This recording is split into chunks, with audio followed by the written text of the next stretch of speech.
I really don't like asking for help. I think it's a bit of an ego thing. Like, I want to be able to be good enough to solve any problem by myself. But recently, I got myself in a situation where I had to ask for help. And so I want to talk about that. Here's what happened. I was filming at a castle in France for the Rocaberti Writers Retreat. Essentially, it's a chance for writers to spend 5 days in workshops and mentoring sessions with industry experts while they improve and develop their stories. My job was to film it, and so I'd been observing the sessions and filming around the castle. I'd planned to get lots of footage and then construct a documentary-style video about the experience. But on the day before leaving, I'm looking over my footage and I realise that it's just not good enough. So my first thought is, right, I'll just wake up really early and I'll film a beautiful time lapse of the sun rising in the morning. Maybe that'll help. But I've been learning about storytelling all week, surrounded by creative people talking about conflict and empathy and characters. Surely I can do better than just a pretty time lapse. My footage won't be memorable unless it's connected to a story. So I look around the castle and decide to write a simple little story that puts into practice everything I've been learning this week. Here's what I've come up with. On a scorching hot summer's day, a thirsty fruit fly is searching for water. Her tiny wings are working hard to fly across the expansive castle grounds, but every puddle and every pool is but a dusty crater.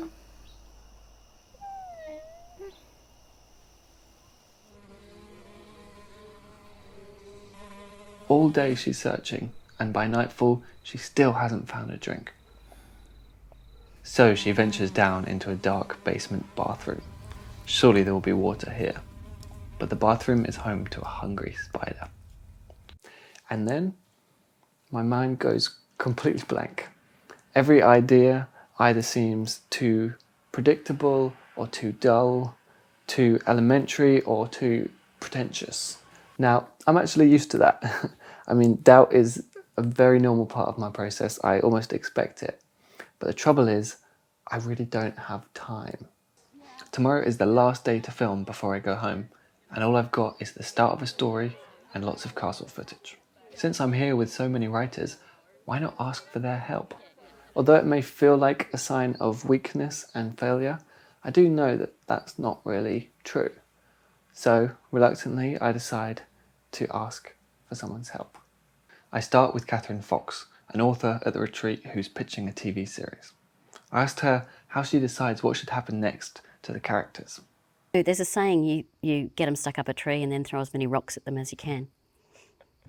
Well, they're very vulnerable. Yeah, that's how you just pile it on and pile it on and pile it on. And so I tell her the beginning of my story with the fruit fly, and I ask her to help me finish it. I'm thinking, oh my gosh, what would be even worse? What is the worst possible thing that could happen? How can it be even worse? This poor thing is going through so much. And we naturally like an underdog, and we naturally don't like injustice done. So we want them to get through it and hold their breaths as they face the next obstacle. So here's the next part of the story, as written by Catherine. Our poor little very, very thirsty fruit fly will swoop down to the tap, the faucet. She takes a sip from the droplet and enjoys the wonderfully cool water, but she's flushed down towards the drain. The whirlpool drags her in, and she scrabbles her little legs and wings, trying to cling to the ceramic. She's exhausted, panting. Her wings are too soaked and heavy to fly. Then, up over the top of the basin, comes her worst enemy. What on earth is she going to do now? So it turns out asking for help isn't that difficult.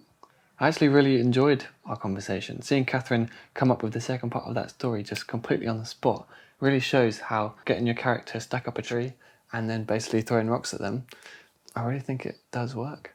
So on that note, let's find out what happens next with our fruit fly. And you know what? I've asked once for help and it wasn't so bad. I actually quite enjoyed the whole process. So let's do it again. This time I'm going to talk to Rebecca.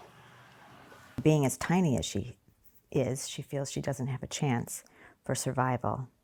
So she has to dig within and find some courage. She cleverly asks the spider, "Why is it that you live in this basement? Don't you miss the daylight?" He stops for a moment and says that he actually envies the flies and the mosquitoes who can travel freely in the air. She replies, "You know, it's not all it's cracked up to be. These tiny little wings don't get me very far. I get exhausted every time I try to take a trip." The spider feels sorry for her and extends his leg. She thinks for a moment and decides to trust him, climbing onto his back. They head outside and sit on a rock gazing up at the moon together. And he says, "You know, you can come down to the bathroom for water anytime you like." The end. So there we go. It turned out to be quite a sweet little story. So I asked Rebecca what made her want to give it a happy ending. I've always been the kind of writer that I pull from the heart, and the mind will follow. Because I was a little fruit fly when I showed up here.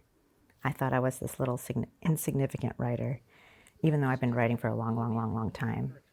But I'm never broken into Hollywood or London, and I had this much self-confidence when I came here, thinking that this was going to be a room full of spiders. And they weren't. We're all friends here. And I'm leaving with that sense of fulfillment, that we're all friends here. I'm really glad I got to hear these writers finish my silly story. Sure, it's basically just a simple kid story, but it was so cool to see them putting in practice all the things we'd learned at the retreat. The characters had goals, and there was plenty of conflict and empathy. Although my job this week was to film the sessions, I actually learned so much from hearing the feedback that each writer was given. The mentors really know their stuff, and they were so generous about taking an interest in everyone there.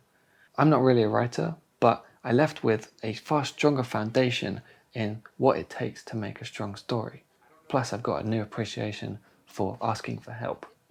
And both of those things are going to impact the way that I approach every single project from now on, whether it's a silly cartoon, a commercial, or even a feature film. My name's Simon Cade, this has been DSLRguide, and I'll see you next time. Before we go, I do want to mention the Rocaberti Retreat once more. It was such a brilliant chance for networking and getting a deep and thorough understanding of the writing process. So if you're a writer and you're interested in these retreats, then do check out the link in the description. You can find out all about it there. And I spoke to them about this, and they said that they could give a 5% discount to anyone who mentions DSLRguide. And lastly, if you'd like to write your own ending to the fly story in the comments, I'll be reading all of them.